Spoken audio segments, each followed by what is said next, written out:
Pinatawag ko kayo ngayon dahil may bibisita raw sa atin dito sa camping team. At ang bibisita daw, sila Kuya Norbin, ang Team Bugo. Matuwa talaga kayo. Dahil ngayong araw ay maghihiganti tayo. Naalala mo, Alin, yung unang meet natin nila Kuya Norbin sa restaurant?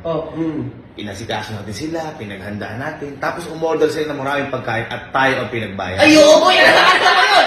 Alakasa mo yun! Ngayon na ang araw ng paghihiganti. Ang gagawin natin, itatanggapin natin sila dito na maluwag sa puso natin. Pinaglinis natin sila ng bahay natin at paghahanda natin sila ng maraming pagkain. Eh, paano ganti? Yun na nga eh. Di ba ang sarap sa pakiramdam nun? Oo. Hindi nila alam, yung saya nila, pag-uwi nila, mapapalitan ng lungkot. Dahil lahat ng yun, papabayaran namin sa kanila. Kuya! Bisita niyo!